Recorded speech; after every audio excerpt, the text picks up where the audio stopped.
Today, we're going to talk about 3 lessons that every financial advisor can learn from their doctor. No different than if you've got a crazy pain in some area of your body. Most humans immediately go to worst case scenario. Oh my gosh, I'm going to die. This is going to kill me. In the world of finance, your prospects and clients are suffering the financial version of that. In fact, I heard a long time ago, going to see a financial advisor is like getting financially naked in front of somebody. It's scary. Whether you're a doctor or a financial advisor, the very best in those professions have a way of making people feel at ease, that they're not alone, that they're going to be okay.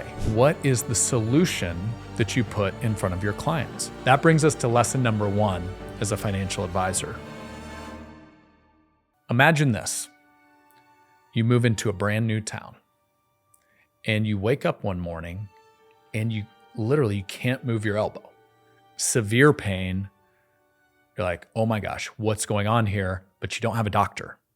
So you do a quick Google search. There's a couple that pop up that are close by. You're like, okay, I'm going to go talk to both of them, see which one I want to be my family doctor in the new city that you've moved into. So the first doctor, you show up, standard waiting room.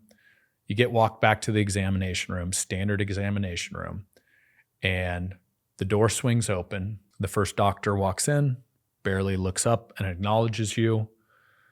Looking down at his clipboard, says, "What brought you in today?" "Well, doc, my elbow, it just got all this pain, could barely move it this morning." Without looking up, scribbles something down on his note on his clipboard, says, "Yeah, I've got what you need." Reaches over, medicine cabinet, grabs a little pill bottle, hands it to you, said, "Here, take this, and should be good to go." Walks out of the room. Let's go to doctor number 2. Let's say it's the exact same waiting room, exact same examination room, but here's your experience when they walk in the room. Walk in, warm greeting, look you in the eye. "Hey, how's it going?" Smile on their face, says, "What brought you in today?" Well, doc, my elbow, I could barely move it this morning. Severe pain every time I try to." Says, "Really? Well, that's sorry to hear that. How long's that been going on for?" "Just this morning, doc." "Really? Interesting. Well, have you done anything out of the ordinary the last few days? Any sports activities, anything like that?" Continues to probe, dive in. And before long, you've kind of gotten to the bottom of it and, a little bit of examination, all of that. And he says, "You know what? We'll get you taken care of. I've seen this before. Nothing to get too worried about. Don't worry. You're going to be just fine." And reaches over, grabs that same bottle of pills that the other doctor did, hands it to you, said, "Here, take this." So I have to ask you, which of those doctors do you want to work with? Doctor 1 or Doctor 2? That brings us to lesson number 1 as a financial advisor.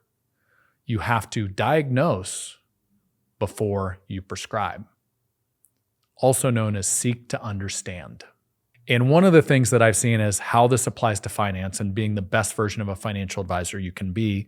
Oftentimes that first doctor example happens so frequently in finance. That's what happens when you lead with products or solutions before you actually understand the problem you're addressing. How it feels is like that first doctor that just grabs their favorite product, their favorite asset manager, their favorite mutual fund, and says, "Here you go." It's really a one-size-fits-all solution. And by the way, your clients and prospects feel that because you haven't done enough digging and diving into what brought them in the first place to actually understand what the need is before you apply the solution. And so you obviously don't want to be the first doctor or an example of that as an advisor. If we look into the second version of that, there's a diving deeper, not just, "Hey, where do you hurt? Here you go. How long has it been hurting? Anything you've been doing the last few days that could have caused that?" It's not just surface level questions, but seeking to understand, going deeper so that there's an actual understanding. And by the way, it's not just the problem solving piece of that. It is actually the side of it where the client feels understood. And what studies actually show When clients feel heard and understood, they're more likely to follow through on the prescribed solution. So there's so much to that. And one of the things that we do at Triad is we have different frameworks that can actually help you have a track to go down the question framework. In fact, we have one 5-question sequence. We call it question stacking. I'll share a couple of them here with you today. What is your main concern when it comes to retirement? You're listening, you're engaged. And then a follow-up question, how long has this been a concern for you? Those are the first two. So if you just look at the layering there, not too different from that doctor example we just talked about. Where's the pain? My elbow. How long has that been going on for you? What is your main concern for retirement? How long has that been a concern for you? So you're starting to layer the questions and go deeper to truly get to a full understanding of where you can help that individual sitting across the table from you. So if that could be helpful to you and you're watching out on YouTube or you're listening to this on audio, we're happy to share that. We've got a PDF of those 5-question sequence. Simply click the link below if you're on YouTube. We've got the comment pinned. If you're listening out on audio, go to the show notes in your favorite player. And we're happy, as a thank you for tuning into the channel, to share that with you. One other tip, different from a doctor's office when it comes to being a great financial advisor. Oftentimes a doctor's meeting with one individual. As a financial advisor, oftentimes you're meeting with couples too. And so what we want to make sure is we don't direct all of the questions to one of the spouses or significant others. We want to apply both of those layered questions to each party so that both feel heard and understood. And the very best financial advisors out there, they're not too different from couples therapists. They're taking two different individuals with oftentimes differing opinions, different risk tolerances, different goals and needs, and you're synthesizing that into one solution that serves both parties. So make sure when you're meeting with couples, you apply that to both parties in the equation. Okay, back to the doctor scenario, the elbow. So you've explained the pain and Doctor 1 hits you with this. Well, you see, I went to a lot of years of medical school to really understand this. And seems what you have is a little case of articulato cubitti. There's some inflammation around there. There might be some swelling in the eclanon region. In fact, we're going to hit you with an anti-inflammatory, non-steroidal, of course, naproxen. And I'll get that to you. You should be cleared right up, no time. And just tell the receptionist on the way out. She'll take care of you. That's Doctor 1. Doctor 2. After you explain the pain, go through the whole scenario. Well, first off, let me tell you this. Everything's going to be okay. In fact, the situation you've got going on with the elbow, I know it seems like a really big deal and you can barely move it and you woke up with a ton of pain. I've dealt with this exact same situation hundreds of times before. And trust me, everybody ends up just fine on the other side of this. So what you have going on there is you've got some inflammation in the tendons in your elbow. You see right there where the ulna is one of your bones there in your arm, where that hits there, looks like from your tennis the other day, you've just got some inflammation going on there. So not a big deal. I know it's painful, but very solvable. And we're going to get you an anti-inflammatory. It's actually right over the counter. It's called Aleve. I'm sure you've taken it many times before. I'll tell you what we're going to do. We're going to set a follow-up appointment in a couple weeks just to make sure you're on the right track. And you're going to be just fine. Does that sound all right? So you've got Doctor 1, you've got Doctor 2. Which one of those doctors are you going to work with? So that brings us to lesson number 2 that you can learn from a doctor, both good and bad. Write a prescription your clients can understand and feel good about. Also known as having a good bedside manner. And over the years, I've seen financial advisors with not so good bedside manners, and I've seen advisors with incredible bedside manners. And if I try to define a good bedside manner, it's helping people feel comfortable, helping people feel that they're not alone, helping people feel that they're going to be okay. And no different than if you've got a crazy pain in some area of your body, most humans immediately go to worst case scenario. Oh my gosh, I'm going to die. This is going to kill me. Well, in the world of finance, oftentimes your prospects and clients are suffering the financial version of that. In fact, I heard a long time ago, going to see a financial advisor is like getting financially naked in front of somebody. It's scary. What you can do to help people feel comfortable is that good bedside manner. Number one, talk with words they can actually understand. We suffer from a disease of jargon in finance. That says a lot more about you as a financial advisor than it does your clients, because oftentimes it's a defense mechanism to make yourself feel elevated or in a position of power as a financial advisor. And I'll tell you, whether you're a doctor or a financial advisor, the very best in those professions have a way of making people feel at ease, feel comfortable, and feel understood. And so your language is a big piece of that. Also, your demeanor is a huge part of that. Making sure you're friendly, a smile, versus cold, sterile, unwelcoming. And the very best advisors I've seen in my career, they have a way of just helping people feel at ease and building some of that rapport, checking in, asking some additional questions.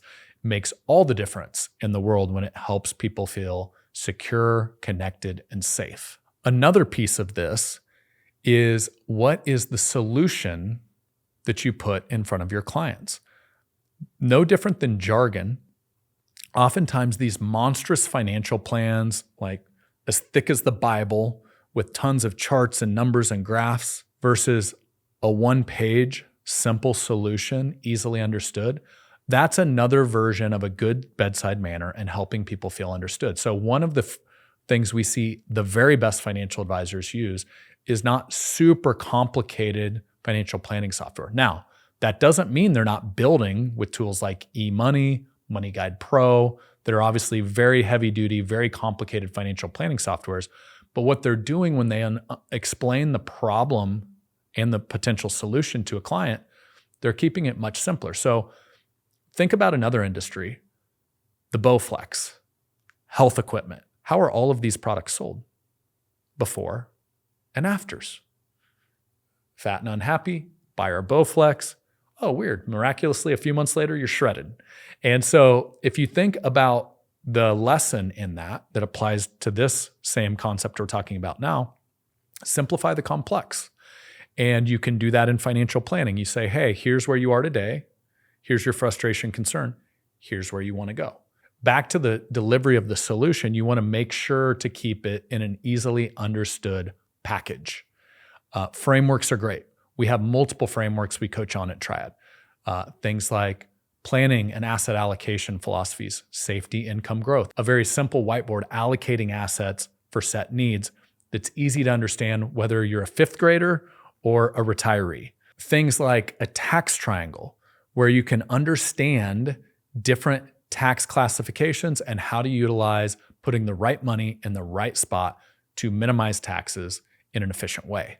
And so some of the very best advisors I've seen, they have different frameworks, different concepts, might be a whiteboard, might be a one-pager they put in front of a client so that the prospect can simply understand how they can help. Okay, let's get back to the doctors. After we've described the issue, number 2, we've started to get into the solution, the prescription. Now 3, let's see how Dr. 1 handles it from here. Dr. 1, okay, here's the prescription. Take this. In fact, reception, she'll take care of you in the front. See you later. Doctor number 2, the exact same medication. Obviously, we've taken a different path to get there. Hand the prescription. Hey, by the way, I want you to take this for the next couple weeks. I want you to lay off any strenuous activity around the elbow, no tennis, no push-ups, no pull-ups. And at reception, she's going to go ahead and set a follow-up appointment for you because I want to see how you're progressing here in a couple weeks, and we're going to make sure you're on track to get this thing taken care of. Does that sound good? That brings us to lesson number 3, the difference between a plan and planning. You see, oftentimes advisors, when we apply this to the world of finance, what I've seen over the years, many of them believe the finish line is when they deliver the product, the prescription, the solution. But if you think about the other side of the table, for most of your clients, that is just the beginning of the journey. We've now put a plan in place. Now I'm going to start to live my retirement. And so the mindset you have to start to think about as a financial advisor, it's not, here's your solution, see ya. It is, here is the roadmap. Let's check in along the way. So as we start to think about the difference between a one and done product or here you go, good luck, versus ongoing planning and following a journey, there's a few things that you want to think about. And one of the things is kind of the one decision at a time process. So step one, we want to uncover the issues and concerns you have and understand if a second appointment even makes sense. So one decision at a time. Does it make sense to have a second? You go into a second, kind of those before and after snapshots we talked about. At the end of the second, would you like us to build a plan to help you fix these things? If so, engage. Most of our clients at that point at Triad are ACATing to engage the client. And then on to 3, which is asset allocation. The other thing, if you think about a financial plan, especially if you build it with the CFP standard, you have income, you have investments, you have taxes, you have healthcare, you have legacy and estate. That's a lot of complexity. That's a lot of different worlds to address all at once. Some would say impossible to do in one fell swoop. So the very best of the best, I love the term, hey, Rome wasn't built in a day. So as we start to unpack and build a plan here, we're going to start with the foundational piece of income because there is no such thing as retirement without income. And then we're going to complement that with an investment strategy that complements your income strategy to make sure you've got the safety and security of income that's there when you need it, as well as the growth that complements the income to keep up with things like rising healthcare, inflation, everything that retirees run into in retirement. And oh, by the way, we're going to layer on a couple tax strategies. And so if you think about that, we've oversimplified, and dependent on that client's individual needs and concerns, you can start to compartmentalize the solutions. Back to the ongoing monitoring of a plan. Now you can say, hey, today we're going to cover this, the income, the investments. And then the next time we get together, typically we do about a 60, 90-day check-in. That's where we're going to circle back around. We're going to make sure we address some of the other tax issues we uncovered. We're also going to make sure we layer on some healthcare, make sure you're good there. And then at the end of the day, make sure when it's all said and done, what's left goes to the family, the church, the charity that you want to leave a legacy behind to. And so what you're doing really when you think about laying out this journey, you're simplifying the complex once again, but you're not overwhelming a client with 15 different decision points all at once. That's where you get the dreaded, I want to think about it. Or as I heard one time, a confused mind always says no. And so what we want to do is we want to bite-size it along the way and know that we're going to have ongoing planning to continue to address the problems as they pop up and any life changes that might come up down the road. You think about it, who knows what's going to happen 5 or 10 years from now? Life changes. Unfortunately, circumstances pop up that aren't always ideal when it comes to retirement. So now that ongoing planning process gives you a path forward to continue to take rights or lefts as that plan unfolds. So today we talked about what every financial advisor can learn from their doctor. Hopefully you had fun with this one. I did. Hopefully my 2 doctor characters, you saw the difference there. But really it was 3 lessons we unpacked today. Lesson number 1, diagnose before you prescribe, AKA seek to understand. Everybody wants to feel understood before you offer them a solution. Lesson number 2, write a prescription your clients understand and feel good about, AKA having a good bedside manner, helping people feel at ease. And lesson number 3, the difference between a plan or a product that's static versus planning and the ongoing journey that all of your clients are on and how they see that as the beginning, not the end of the relationship with you. Thanks for tuning in today. Hopefully this one was fun for you. I know it was for me. And by the way, if you haven't already, please like, subscribe. If something really hit home with you, leave it in the comments below. If you've got an idea for a future episode, we read all of the comments. And lastly, hit that little bell so you're notified every time we drop a new episode for you. Thanks for tuning in.